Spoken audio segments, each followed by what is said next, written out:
Hello people, this morning I'm going to take you for a little walk around the hay garden, and I'm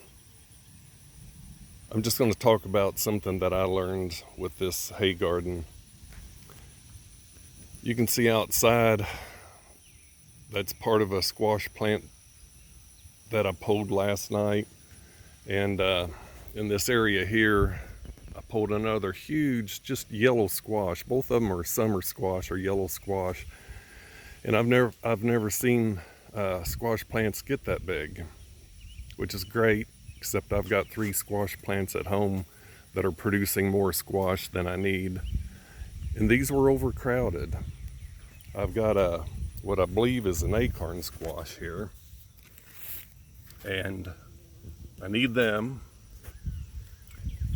And if you've got overcrowding, you're going to have bugs, you're going to have diseases, the powdery mildew, downy mildew.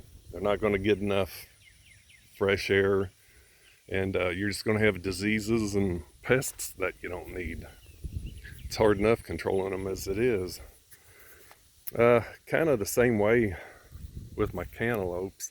This is the second year for this garden, and the hay is really starting to compost. And I really didn't plant these watermelons and cantaloupes all that thick. But you can see they're just blanketing everything. Lots of cantaloupes in there, lots of cantaloupes over here. My watermelons back there, crimson sweet, of course they're climbing all over the hay bale. Lots of little watermelons in there. I'm in the process of picking my potatoes this morning, so I'm getting just an unbelievable crop of potatoes. But this crowding issue, just wanted to mention that. You can see I've got green beans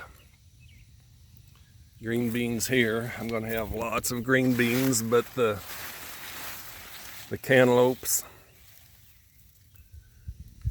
and watermelons have kind of crowded out my green beans a little bit. So that's just something to think about. If you've got a hay garden, an established hay garden, and I know you're going to need to overplant because plants die, whatever. You don't have 100% success rate with plants. You've got a little bit of mortality rate.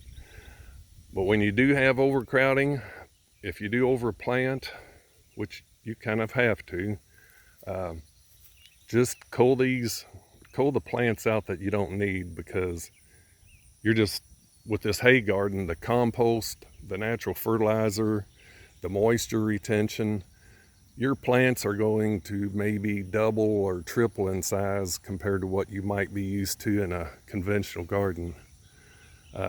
So anyway, that's all I've got. Just I know it's tempting to leave the plants in place, but if you do, you're just asking for trouble, because you're going to have a lot of pests and diseases that's just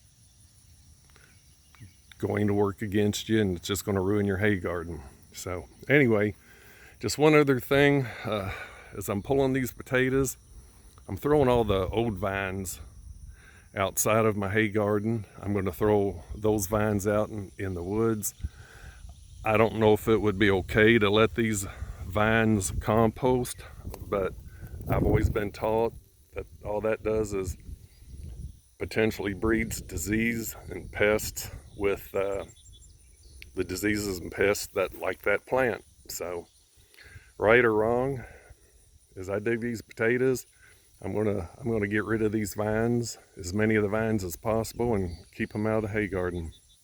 That's it.